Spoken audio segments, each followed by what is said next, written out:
अस्सलाम वालेकुम वरहमतुल्लाहि वबरकातुहू। कुछ दिन तो मैं आपकी हुजूर हाज़िर न हो सका कुछ मसाइल की वजह से। अब आपकी हुजूर हाज़िर हो रहा हूँ। तो देखो भाइयों, मैंने एक सिलसिला जारी किया था क्योंकि लोग ये जानना चाहते हैं कि अफ़गानिस्तान के जो हुकूमत है उनकी क्या अक़ायद है, क्या नज़रियात है, कैसे लोग हैं ये कैसे लोग हैं ये। तो इस बारे में मैं मुसलसल क्लिप्स कर रहा हूँ। तो अभी ये जो कुछ हफ़्ते पहले अफ़गानिस्तान में बहुत बड़ा इज्तिमा हुआ था उलमा का और हुकूमती सतह पर हुआ था, और जिसमें तमाम अफ़गानिस्तान से मशहूर मारूफ़ उलमा ने उसमें शिरकत की थी। तो उसमें सिलसिले आलिया सैफिया के वाबस्तगान ने भी शिरकत की थी। तो उसमें एक आलिम दीन बयान कर रहा है, आपके साथ शेयर कर रहा हूँ, लेकिन चूँकि पश्तो में है तो उसका कुछ वो निचोड़ और खुलासा आपके सामने पेश कर रहा हूँ। तो वो उसके मुतालिक बताया जाता है कि उसका नाम मौलाना हबीबुल्लाह साहब है और ये अमीरुल मोमिनीन शेख हिबतुल्लाह अख़ुंज़ादा हफ़ज़हुल्लाह के असातिज़ा में से है, इस तरह से बताया जाता है। तो वो बयान कर रहा है और बयान में ये फरमा रहे हैं कि मेरा ये तकिया कलाम है कि मैं मतलब हर जलसे हर बयान में वो तसव्वुफ़ के मुतालिक बात करता हूँ। तो उस बयान में वो तसव्वुफ़ की तरफ दावत देता है और फरमाता है कि तसव्वुफ़ कुरान से और अहादीस से और सलफ़ सालिहीन से इमाम आज़म अबू हनीफ़ा रहमहुल्लाह से साबित है, और बाज़ लोग उसका इनकार करते हैं। ऐसा नहीं करना चाहिए। जो पश्तून है वो तो सुनकर ख़ुद ही समझ लेंगे, लेकिन जो पश्तो नहीं जानते उसके लिए ये बता रहा हूँ। फिर वो तसव्वुफ़ के इस बात में ये भी कह रहा है कि हम जितने यहाँ बैठे हैं तो अक्सर ज़ाकिरीन है, अहले तसव्वुफ़ है, अहले शरीयत है। तो उसके साथ साथ उन्होंने तसव्वुफ़ के इस बात पर इमाम मालिक रहमहुल्लाह का वो मशहूर कौल जो मुल्ला अली कारी रहमहुल्लाह ने भी मिरकात में नकल किया है कि इमाम मालिक रहमहुल्लाह फरमाते हैं कि जिसने इल्म ज़ाहिर हासिल किया, मैं उसका वो मुख्तसर निचोड़ आपके सामने पेश करता हूँ कि जिसने इल्म ज़ाहिर हासिल किया और इल्म तसव्वुफ़ हासिल नहीं किया तो वो फ़िस्क़ की तरफ गया, तो मतलब वो फ़ासिक हो सकता है, उसके फ़ासिक होने का इम्कान है।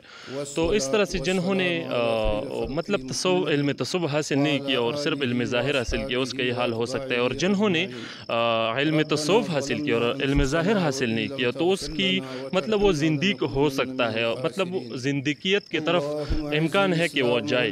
तो फिर फरमाते इमाम मालिक रहमहुल्लाह कि जिन्होंने ये दोनों उलूम हासिल किए, इल्म ज़ाहिर भी हासिल किया और इल्म बातिन इल्म तसव्वुफ़ भी हासिल किया, तो वो तहक़ीक़ को पहुँच गया, वो हक़ पा गया। यकीनन इस ज़माने में भी अगर हम देखें तो अहले हक़ अक्सर सूफ़िया किराम ही है, और अक्सर हम जिन अहले हक़ सूफ़िया को देखते हैं तो वह इल्म ज़ाहिर और इल्म बातिन दोनों का मजमुआ होते हैं।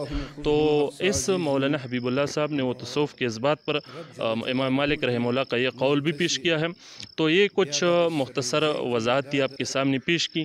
तो चूँकि भाई ये जानना चाहते हैं कि अफ़गानिस्तान की जो हुकूमत है उनकी क्या अक़ायद और नज़रियात है, तो उसके लिए हम ये ला रहे हैं ताकि दुनिया तक भी उसकी आवाज़ पहुँच सके और उनके मुतालिक लोग जान सकें कि अल्हम्दुलिल्लाह ये नजदी लोग नहीं है। अगरचे कुछ नजदियत की तरफ माइल लोग उसमें ज़रूर होंगे, लेकिन अहले सुन्नत भी उसमें शामिल है और बहुत बड़ी तादाद है अहले सुन्नत के, अक्सर अहनाफ है।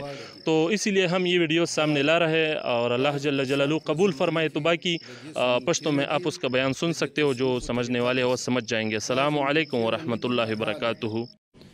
नो रब जल्ल जलालुहु जी मुझ तसी بیا دغه سره یو ځای کې دا د ذاکرینو مجلس دی او دا زما یو تاکي کلام دی، تاسو بخوا نه بدوئ په هر ځای کې چې زه په جلسو کې یم اخر دغه زما تاکي کلام دی، بل چا به اشاره ورته کړې یا بیا نه یې کړې. خو زما عقیده ده چې دا دلته ایجاد سوي علما اهل شریعت او اهل تصوف دا دواړه دي.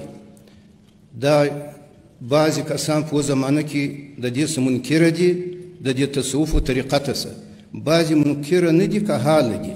خو زما دغه خپله وینا د خپله فکري چې د دغه انکار خو بیخي نه دی پکار او که حالیم نه ده پکار، د طریقت کې داخلېدل پکار دي چې چاته معقده سموي. امام مالک رحمه الله هغه دغه ټول علما صاحبان دي ورمعلومه ده، تشریح بیا ملا علی قاری صاحب کړی ده. من تفقه ولم يتصوف فقد تفسق ومن تصوف ولم يتفقه فقد تزندق ومن اجتمع فقد تحقق. دا د امام مالک رحمه الله چې د مجتهدین څخه دی. نور تفصیل یې ملا علی قاری صاحب کړی دی چې دا تصوف چې دی دا پر منزله باندې د روح دی، د زړه دی، او دا شریعت چې دی پر منزله باندې د نور بدن دی. نو رب جل جلاله دې موږ ته توفیق راکړي چې دغه تصوف طریقت دا په قرآن عظیم شان هم ثابت دی، په حدیث رسول الله صلی الله علیه وسلم هم ثابت دی، په امام صاحب رحمت الله علیه خو دې په دم ثابت دی، او دغه سلف صالحین د دې څلورو طریقو په دې هم ثابت دی. اوس به دعا وکړو.